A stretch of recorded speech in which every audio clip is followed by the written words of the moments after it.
Hello everyone, welcome to my channel topic with चारिक। आज हम एमसीक्यूज करने वाले हैं on the topic environment, ecology and biodiversity, जो कि आपके जीके के सिलेबस में है। तो ये एक बहुत ही वास्ट चैप्टर है, इसको आपको बहुत ही डेप्थ के साथ पढ़ना है। इसमें कंसेप्ट्स भी बहुत अच्छे हैं। So I have taken this portion specially regarding the context of ecology. तो हम इसमें इकोलॉजी के मेजॉरिटी ऑफ कंसेप्ट्स आज कवर करने वाले हैं। So let's start. The question number one goes like, consider the following ecosystems: forest, wetland, estuary, grassland. Which of the following options represents aquatic ecosystem only? ये कहता है अगर हमारे पास इकोसिस्टम है, फॉरेस्ट का है, वेटलैंड का है, एस्चुअरी का है और ग्रासलैंड का है। जो हमें नीचे ऑप्शंस दिए गए, डेट इज दीज 4 ऑप्शंस के रिलेटेड हमें नीचे ऑप्शंस है। ये बोलता है हमें इनमें कौन सा ये रिप्रेजेंट करता है एक्वेटिक इकोसिस्टम। तो जो हमारे पास ऑप्शन है पहला, that is A and B. A and B means forest and wetland. Option B हमारे पास है B and C, that is wetland and estuary. Option third हमारे पास है B C and D, that is wetland, estuary and grassland. And option fourth जो हमारे पास है that is only B, that is wetland. इसका जो सही ऑप्शन बन के आता है that is option number B, that is this B and सी।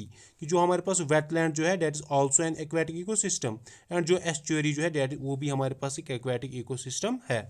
मैं आपको यहाँ पे थोड़ा सा डिटेल इसकी देना चाहता हूँ। आप देखिए जो हमारे पास इकोसिस्टम्स है, इकोसिस्टम्स को ब्रॉडली क्लासिफाई किया गया है in two, one being the terrestrial ecosystem, और दूसरा जो हमारे पास है that is what we call as aquatic ecosystem. Aquatic ecosystem जो ये टेरेस्ट्रियल इकोसिस्टम है, इसकी मैं आपको कुछ एग्जांपल्स बताता हूँ। फॉर एग्जांपल हमारे पास फॉरेस्ट है, that is a terrestrial ecosystem. हमारे पास डेजर्ट है, that is a terrestrial ecosystem.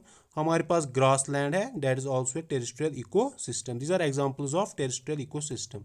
And then regarding aquatic, हमारे पास एक्वेटिक को फर्दर हम क्लासीफाई कर सकते हैं in two, one being the fresh water ecosystem, fresh water aquatic ecosystem, and another being the salt water aquatic ecosystem. तो ये भी हमारे पास इसको फिर क्लास पे कर सकते हैं हम इन दो में। और जो ये एक्वेटिक इकोसिस्टम है इसके मैं आपको एग्जांपल्स देता हूँ। फॉर एग्जांपल हमारे पास पॉन्ड है, that is an aquatic ecosystem. हमारे पास लैक है, that is an aquatic ecosystem. Wetland जो मैंने आपको ऑलरेडी यहाँ पे बोला वो भी हमारे पास एक एक्वेटिक इकोसिस्टम है। सिमिलरली रिवर अगर हमारे पास है that is an aquatic ecosystem. And last हमारे पास एस्चुअरी अगर है तो वो भी हमारे पास एक्वेटिक इकोसिस्टम है, right. So I hope this thing is clear. Now let's move to question number 2। Question number 2 कहता है mass of living matter at a trophic level in an area at a given time is called. क्या हमारे पास जो मास होता है living matter का किसी भी ट्रॉफिक लेवल पे एक पर्टिकुलर एरिया में किसी पर्टिकुलर टाइम में, उसको हम क्या बोलते हैं। ये जो क्वेश्चन है ये आया है CBSE IPMT 2011 में। मेरा यहाँ पे इस क्वेश्चन को दिखाने का खाली एक ही मोटिव है, ये जो क्वेश्चन दिया है सीधे लिया गया है टेक्स्ट से। अगर आप टेक्स्ट पढ़ेंगे वहाँ पे सीधे ही ये एक लाइन ऐसे है कि मास of living matter at a particular traffic level in area is called, right. तो अगर यहाँ पे आप ऑप्शंस देखेंगे, हमारे पास जो ऑप्शन है पहला that is detritus, option B humus, option C standing state, and option D हमारे पास है स्टैंडिंग क्रॉप। इसका जो सही आंसर हमारे पास है that is option D, standing crop. Standing crop is the mass of living matter at a particular traffic level in an area at a particular time, right. उसको हम बोलते हैं स्टैंडिंग क्रॉप। अगर आपको अब नहीं पता है ट्रॉफिक लेवल तो मैं आपको यहाँ पे बोलना चाहता हूँ, हमारे पास फूड चेन होती है, फूड चेन जो हमारे पास होती है, उस फूड चेन में एक पर्टिकुलर प्लेस को हम बोलते हैं traffic level, right. Trophic level is a particular place in a food chain. जैसा कि आपको पता है हमारे पास जो फूड चेन होती है वो स्टार्ट होती है प्रोड्यूसर्स से। उसमें पहले आते हैं हमारे पास प्रोड्यूसर्स, राइट। प्रोड्यूसर्स में जैसे हमारे पास प्लांट्स है, फिर इन प्लांट्स को फिर उनको खाते हैं हर्बीवर्स। तो फिर उन हर्बीवर्स को फिर खाते हैं कार्निवर्स, राइट। और फिर उन कार्निवर्स को जो है उनको खाते हैं फिर टॉप कार्निवर्स। ये हमारे पास है फूड चेन। तो अगर हम किसी भी पर्टिकुलर प्लेस को लेंगे, फॉर एग्जाम्पल प्रोड्यूसर प्लेस को लेंगे, हर्बीवोर प्लेस को लेंगे, कार्निवोर प्लेस को लेंगे या टॉप कार्निवोर प्लेस को लेंगे, इस सारे को हम इनमें से कोई पर्टिकुलर प्लेस को हम बोलेंगे हमारे पास है ट्रॉफिक लेवल। क्वेश्चन हमारे पास था इसी ट्रॉफिक लेवल पे जो मास होता है लिविंग मटेरियल का, लाइक लिविंग मैटर का। फॉर एग्जाम्पल प्रोड्यूसर्स का कितना मास है उसको क्या बोलेंगे, या हर्बीवोर्स का कितना मास है उसको क्या बोलेंगे, कार्निवोर्स का कितना मास है उसको क्या बोलेंगे, हमने बोला उसको हम बोलते हैं स्टैंडिंग क्रॉप। तो ये चीज़ आपको याद रखनी है। इसके बाद मैं आपको ये आप देखिए जो हमारे पास हर्बीवोर्स है, ये जो हमारे पास ये हर्बीवोर्स है इनको हम बोलते हैं दूसरा नाम, these are known as primary consumers. Herbivores are also known as primary consumers. और जो कार्निवोर्स है इनको हम बोलते हैं सेकेंडरी कंज्यूमर्स, सेकेंडरी कंज्यूमर्स। और जो एक टॉप कार्निवोर्स है इनको हम बोलते हैं tertiary, tertiary consumers, right. Herbivores are known as primary consumers and carnivores are known as secondary consumers and this top carnivores are known as tertiary consumers, right। अब आप यहाँ पे एक चीज़ और देखिए, जो हमारे पास प्रोड्यूसर्स है, जो हमारे पास जो प्रोड्यूसर्स है इनको हम बोलते हैं, जो प्रोड्यूसर्स है it is known as first trophic level, इसको हम बोलते हैं फर्स्ट ट्रॉफिक लेवल। तो producers in a food chain they form first trophic level. Similarly जो हर्बीवर्स हमारे पास है ये बनाते हैं सेकंड ट्रॉफिक लेवल। जो कार्निवर्स है these constitute the third trophic level and जो हमारे पास टॉप कार्निवर्स है ये हमारे पास बनाते हैं फोर्थ ट्रॉफिक लेवल, राइट। ये भी आपको याद रखना है। मैं आपको अब यहाँ पे दिखाता हूँ थोड़ा सा। आप देखिए यहाँ पे अगर हम प्रोड्यूसर्स लेंगे तो इनको हम बोलते हैं फर्स्ट ट्रॉफिक लेवल। इसमें हमारे पास आते हैं प्लांट्स और इसकी एग्जांपल्स क्या है, फाइटोप्लैंक्टन है, ग्रास है या ट्रीज है। सिमिलरली प्रोड्यूसर्स को फिर खाते हैं हमारे पास primary consumers. Primary consumers they constitute second trophic level. ये हमारे पास बनते हैं herbivores. Herbivores means which feed on producers, that is for example जो ग्रास खाते हैं उनको हम हर्बीवर्स बोलते हैं। इसमें हमारे पास एग्जांपल्स आती है zooplankton, grasshopper and cow, right. फिर हमारे पास जो आता है that is secondary consumers. Secondary consumers of primary consumers को खाते हैं। तो these constitute the third trophic level. इसमें हमारे पास आते हैं कार्निवर, फॉर एग्जांपल बर्ड्स आती है कुछ, राइट, फिशेज आते हैं या वुल्फ आता है, they constitute the secondary, they are the secondary consumers. और उसके बाद हमारे पास आते हैं टर्शरी कंज्यूमर्स। टर्शरी कंज्यूमर्स अब इन सेकेंडरी कंज्यूमर्स को खाते हैं, but these constitute the fourth trophic level और इनको हम बोलते हैं टॉप कार्निवर्स। इसमें एग्जांपल क्या हमारे पास मैन है एंड लायन है। तो अगर वहाँ पे क्वेश्चन आता है man belongs to which of the following trophic level, right, option A होगा first trophic level, option B होगा second trophic level, option C होगा third trophic level and option D होगा फोर्थ ट्रॉफिक लेवल। तो उसका जो सही option बनेगा man belongs to fourth trophic level. In the similar manner lion belongs to fourth trophic level. या तो इसमें एक क्वेश्चन ऐसे भी बन सकता है man is a producer, primary consumer, secondary consumer, tertiary consumer. तो आपको याद रखना है मैन जो हमारे पास है that is tertiary consumer. In the similar manner for example grass आ गया, ग्रास क्या है हमारे पास, that is producer. Grasshopper आ गया, that belongs to primary consumer. तो ऐसे भी इसमें क्वेश्चंस बन सकते हैं। तो अगर हम यहाँ पे दूसरे ऑप्शंस जो इस क्वेश्चन के हैं उनको हम थोड़ा सा एक्सप्लोर करेंगे। यहाँ पे आप देखिए दूसरा ऑप्शन, पहला ऑप्शन यहाँ पे एक्चुअली आप देखिए डेट इज डेट्रेटस। डेट्रेटस क्या होता है, जब हमारे पास एक प्लांट है या जो एनिमल है व्हेन इट इज़ डेड, जब ये मरता है, राइट, तो उसके बाद जो इसके रिमेन्स होते हैं, जो इसके रिमेन्स होते हैं, इनके पार्ट्स जो होते हैं उनको हम बोलते हैं they are detritus. For example plants में हमारे पास लीव्स बनेंगे, राइट, फ्लावर्स बनेंगे या सिमिलरली बार्क होगा हमारे पास, तो they will constitute the detritus of this detritus. उनको हम बोलेंगे ये हमारे पास है detritus. Detritus simply remains of the plants and animals which have died, right. उसके बाद देखिए दूसरा ऑप्शन जो हमारे पास है डेट इज ह्यूमस। जो ये ह्यूमस होता है, ये ह्यूमस होता है it's a dark coloured amorphous substance. Humus is dark coloured amorphous substance. Dark colour होता है, बहुत ज़्यादा डार्क कलर होता है। और ये क्या होता है, ये होता है highly resistant to, it is highly resistant to decomposition. इसमें डिकम्पोजिशन आसानी से नहीं होती, राइट, इसमें डिकम्पोजिशन आसानी से नहीं होती, राइट। तो ये आपको याद रखना है, ये ह्यूमस होता है। ह्यूमस क्या होता है, it's a dark coloured amorphous substance which is highly resistant to decomposition. इसमें आराम से डिकम्पोजिशन जो है वो नहीं होती है। और या जब इसमें डिकम्पोजिशन होती है तो वो डिकम्पोजिशन कैसे होती है, that decomposition occurs eight an extremely slower rate. इसमें अगर डिकम्पोजिशन अब होगी वो होती है एट एक्सट्रीमली स्लोअर रेट। सबसे कम मतलब बहुत ज़्यादा स्लोअर रेट में इससे अब डिकम्पोजिशन होती है। तो अगर क्वेश्चन आता है वहाँ पे humus undergoes decomposition at option A very fast rate, option B fast rate, option C slower rate and option D very extremely slower rate. तो आप आंसर जो बनेगा वो बनेगा एक्सट्रीमली स्लोअर रेट की जो ह्यूमस है इसमें डिकम्पोजिशन तो होती है but that decomposition happens at an extremely slower rate. उसके बाद देखिए हमारे पास जो है that is this standing state. अगर हम बात कर लेंगे इस स्टैंडिंग स्टेट की, this standing state is actually the amount of nutrients present in a soil at any given time. हम अभी देखेंगे सॉइल में हमारे पास कितने न्यूट्रिएंट्स है। न्यूट्रिएंट्स मतलब फॉर एग्जाम्पल कार्बन कितना है, नाइट्रोजन कितना है, पोटाशियम कितना है, कैल्शियम कितना है, right. At a particular time एक सॉइल में कितने न्यूट्रिएंट्स होंगे, that is what we call as standing state. तो I hope these options are clear to you. Now let's move to question number 3।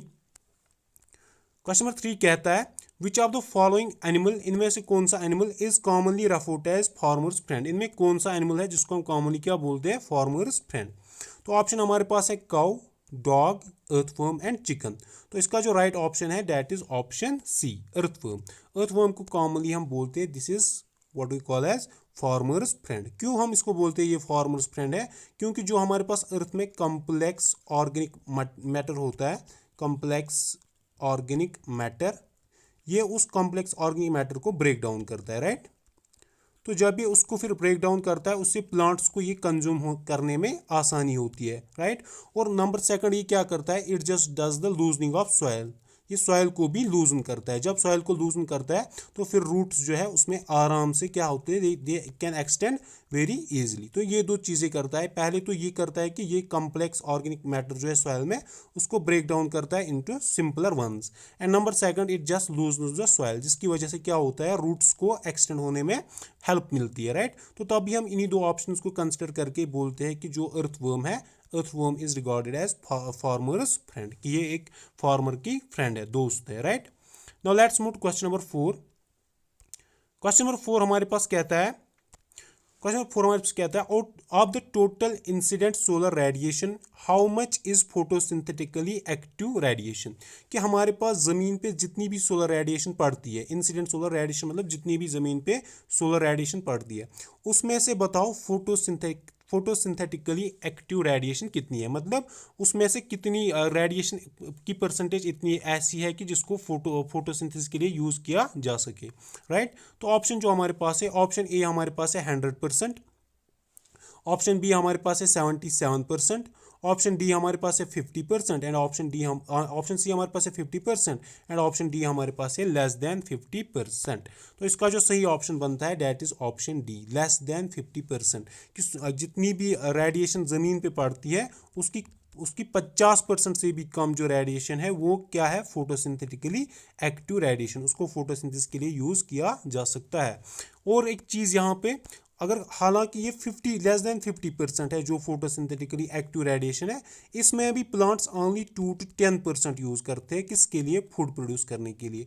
Meaning जो entire world है, entire living world जो हमारे पास है, entire living world that sustains and only this 2 to 10% of the photosynthetically active radiation, although less than 50% is there, but उसमें भी एक हमारे पास जो प्लांट्स है वो कंज्यूम करते हैं, वो यूटिलाइज करते हैं only 2 to 10% of the solar radiation. और इसी 2 to 10% से सारा का सारा दुनिया जो है, लिविंग वर्ल्ड जो है, वो इसी पे सस्टेन करता है। Now let's move to question number 5। Question number 5 हमारे पास कहता है a community finally established in ecological succession that is in near equilibrium with the environment is called. कि हमारे पास जब इकोलॉजिकल सक्सेशन होता है उसमें एक कम्युनिटी अब फाइनली जो रहती है एक एनवायरनमेंट में, और वो इन नियर इक्विलिब्रियम रहती है उस एनवायरनमेंट के साथ, उस कम्युनिटी को हम क्या बोलते हैं। ऑप्शन हमारे पास है final community, option B apex community, option C climax community, option D last community. तो इसका जो सही ऑप्शन बन के आता है that is option C, climax community, right.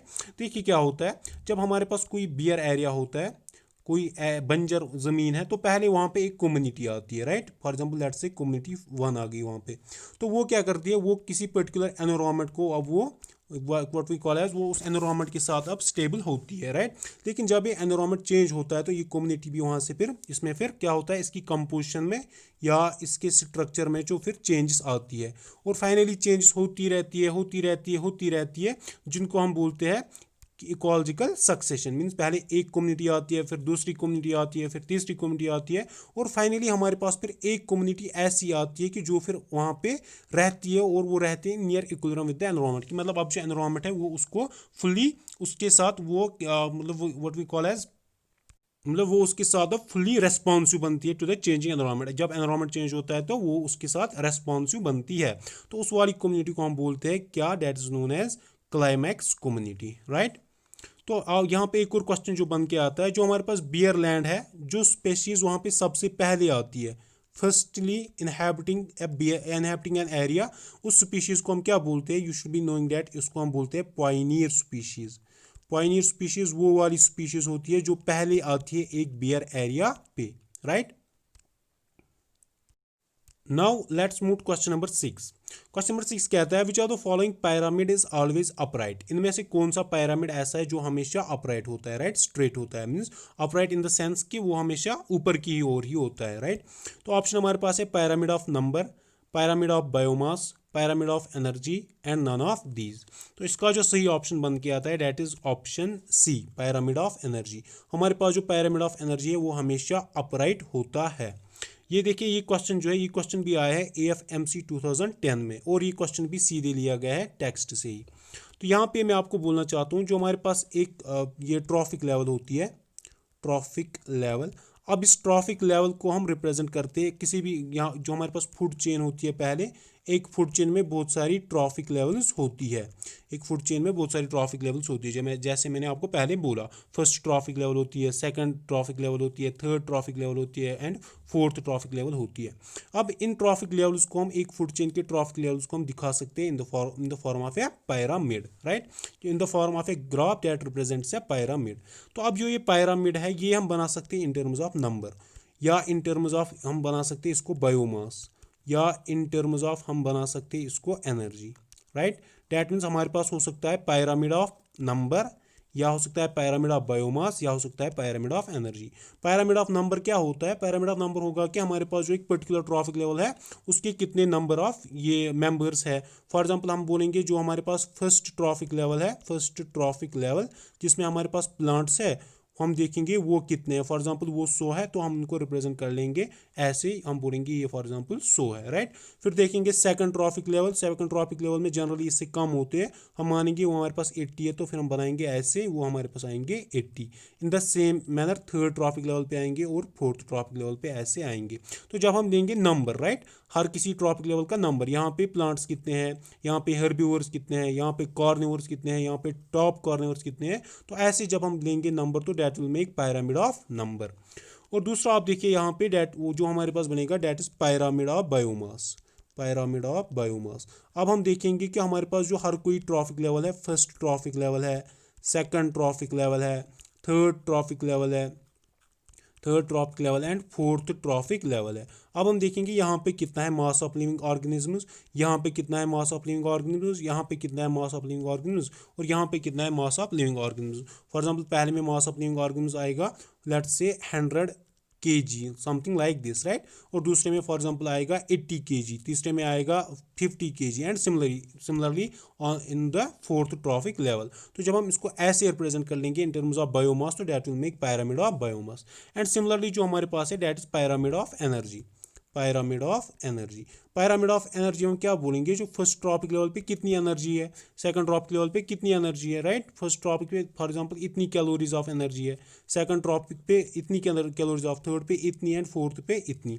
तो जब हम ऐसे बनाएंगे तो हमारे पास बनेगा पायरामिड ऑफ एनर्जी। तो आपको यहाँ पे क्या याद रखना है, हम आपको पहले ये याद रखना है कि हमारे पास पायरामिड किस किस का हो सकता है, या तो नंबर का हो सकता है, या तो बायोमास का हो सकता है, और it can be of the energy, right. ये तो एक बात आपको याद रखनी है। और दूसरी चीज़ आपको ये याद रखनी है कि जो हमारे पास क्या है, पायरामिड ऑफ एनर्जी जो हमारे पास है that is always upright, right. Upright means कि हमारे पास हमेशा बॉटम में सबसे ज़्यादा होगा ये, फिर उसके बाद कम होगा, फिर उसके बाद उससे कम होगा, फिर उसके बाद उससे कम होगा। देखिए क्या होता है, जो एनर्जी जो सबसे एक्चुअल में जो एनर्जी है वो प्रोड्यूस होती है कहाँ पे, प्रोड्यूसर से। तो सबसे ज़्यादा एनर्जी तो यहीं पे होगी, इसी लेवल पे होगी, प्रोड्यूसर लेवल पे सबसे ज़्यादा एनर्जी। अब जो ये एनर्जी है इसका फ्लो अब होता है कहाँ से, प्रोड्यूसर से लेकर हर्बिवोर तक। लेकिन जब ये फ्लो होता है तो यहाँ पे कुछ एनर्जी होती है loss, there is some loss of energy in the form of heat, right. In the form of heat कुछ एनर्जी लॉस होती है, तो डेफिनेटली ये हमें बनेगी इससे कम। फिर यहाँ से जब हीट फ्लो होता है ऑन टू नेक्स्ट लेवल, तो यहाँ पे भी हीट लॉस होता है, यहाँ पे भी एनर्जी लॉस होती है इन द फॉर्म ऑफ हीट, यहाँ पे भी फिर एनर्जी लॉस होती है इन द फॉर्म ऑफ हीट। तो यहाँ पे हम क्या देखते हैं, हर किसी नेक्स्ट स्टेज पे एनर्जी लॉस होती है। तो तभी हम बोलते हैं ये हमारे पास हमेशा बनता है अपराइट। अपराइट मतलब जो बॉटम पे है, बॉटम पे सबसे ज़्यादा एनर्जी होगी और टॉप पे जो है सबसे कम एनर्जी होगी। और रीज़न क्या है, रीज़न ये है कि जब फ्लो ऑफ एनर्जी होता है from one level to another level, there is loss of energy in the form of heat, right. तो आपको याद रखना है। अब मैं आपको यहाँ पे थोड़ा सा ये दिखाता हूँ। अब देखिए पैरामिड कैसे बनाते हैं। अगर हम ये हमारे पास ट्रॉफिक लेवल है, ये हमारे पास है number of individuals.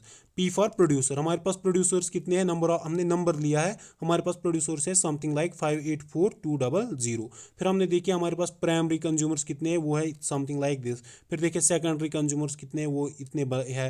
Tertiary consumers कितने हैं, वो इतने हैं। तो जब हम ऐसे बनाएंगे तो that will make pyramid of number, right. उसके बाद आप देखिए हमारे पास जो है दूसरा इसी तरह से पैरामिड ऑफ बायोमास। तो यहाँ पे हमने देखा पहले हमारे पास dry weight in kilogram per metre square, right. Producer level पे कितना kilogram per metre square dry weight है, देन ऑन द जो हर्बिवोर्स है उनमें कितना है, right. Then secondary consumers and tertiary consumers something like this. तो ये हमारे पास बन गया फिर pyramid of biomass. And similarly हमारे पास बनता है pyramid of energy.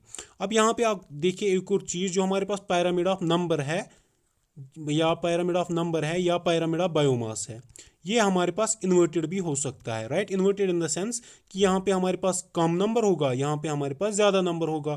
For example वो बनेगा कुछ ऐसे, आप मानिए हमारे पास जो हमारे पास प्रोड्यूसर्स है वो इतने हैं, फिर हमारे पास जो कंज्यूमर्स है वो इनसे ज़्यादा है, राइट। फिर जो टर्शरी कंज्यूमर्स वो उनसे ज़्यादा है, समथिंग लाइक दिस। तो ये हमारे पास बनेगा इन्वर्टेड पैरामिड।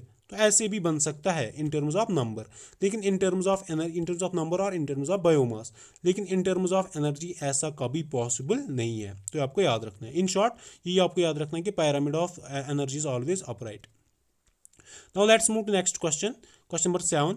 ये कहता है, क्वेश्चन नंबर 7 कहता है who coined the term ecosystem. इनमें से कौन सा है ऐसा जिसने टर्म इकोसिस्टम दी है। ऑप्शन ए हमारे पास है ओडम, ऑप्शन बी हमारे पास है राइटर, ऑप्शन सी हमारे पास है अर्नेस्ट हैकल, एंड ऑप्शन डी जो हमारे पास है डेट इज अर्थर टॉन्सली। तो इसका जो सही ऑप्शन हमारे पास बनता है that is option D, Arthur Tansley, he coined the term ecosystem. Now let's move to question number 8। Question number 8 कहता है sun is the only source of energy for all ecosystems on Earth except, कि जो सन है वो जितने भी ecosystems अर्थ पे है सबके लिए सोर्स ऑफ एनर्जी है, लेकिन एक जो है उसके बगैर, right. There is an exception. वो एक्सेप्शन इनमें कौन है। पहला हमारे पास है फॉरेस्ट इकोसिस्टम, दूसरा ऑप्शन है pond ecosystem, third one being artificial ecosystem, and fourth one being deep sea hydrothermal ecosystem. इसका जो राइट ऑप्शन है that is option D, deep sea hydrothermal ecosystem. ये इसका राइट ऑप्शन बनेगा, right. Now let's move to next question, that's question number 9। Question number 9 कहता है lichens और association of, कि जो लाइकन्स हमारे पास है ये किसके दरमियान एसोसिएशन होती है। Number A bacteria and fungus, number B algae and bacteria, number C fungus and algae, number 4 fungus and virus. तो इसका सही ऑप्शन मुझे लगता है आपको पता होगा, तो आप ये ऑप्शन जो है नीचे कमेंट सेक्शन में लिखिए। Now let's move to question number 10। Question number 10 कहता है कि जो हमारे पास the products of ecosystem process are named as, कि हमारे पास जो प्रोडक्ट्स है एक इकोसिस्टम प्रोसेस के, उनको हम क्या नाम देते हैं। First option being ecosystem benefits, second option being ecosystem products, third option being ecosystem services, and fourth option being all of the above. तो इसका जो सही ऑप्शन है that is option C, option C that is ecosystem services. जो हमारे पास products बनते हैं ecosystem process के, उनको हम बोलते हैं इकोसिस्टम सर्विसेज। मतलब फॉर एग्जांपल अगर हम लेंगे एक इकोसिस्टम, हम लेंगे एक फॉरेस्ट इकोसिस्टम, अगर हमारे पास कहीं पे फॉरेस्ट इकोसिस्टम है और हेल्दी फॉरेस्ट इकोसिस्टम है, तो उस इकोसिस्टम के हमारे पास कुछ प्रोडक्ट्स आएंगे, राइट। वो प्रोडक्ट क्या आएगा, फॉर एग्जांपल यहाँ से अगर हमारे पास जो है ईयर है, या वाटर जो है वो प्योरीफाई होगा, राइट, वो प्योरीफाई होगा। सिमिलरली ये जो ये फॉरेस्ट इकोसिस्टम है ये वाइल्ड लाइफ को प्रोवाइड कर लेगा habitat, it will provide habitat to wildlife, तो ये भी एक प्रोडक्ट है इसका, राइट। सिमिलरली इससे क्या हो जाएगा, इससे हमारे पास जो ड्रॉट्स है एंड जो फ्लड्स है दे विल आल्सो डिक्रीज, तो that is also a product of the ecosystem, forest ecosystem. यही प्रोडक्ट जो हमारे पास ये एक पर्टिकुलर इकोसिस्टम के बनते हैं उनका हम नाम देते हैं क्या, उनका हम नाम देते हैं इकोसिस्टम सर्विसेज। तो ये थे 10 questions related to the topic of ecology in particular and environment ecology and biodiversity in general. I hope these questions will be very helpful for you. तो मेरी आपको यहाँ पे एक सजेशन रहेगी कि आप जितना हो सके रिगार्डिंग दिस चैप्टर खाली और खाली टेक्स्ट पढ़िए। और कौन सा टेक्स्ट आपको पढ़ना है, 12th की बायोलॉजी एनसीईआरटी, बायोलॉजी एनसीईआरटी। ये जो ये क्वेश्चन है ये क्वेश्चंस भी मैंने वहीं से लिए हैं, तो ये यहाँ पे आपको अगर क्वेश्चन आएगा तो वो सीधे आएगा एनसीईआरटी से ही, तो आप ज़्यादा फोकस उसी पे करिए। So thank you and best of luck.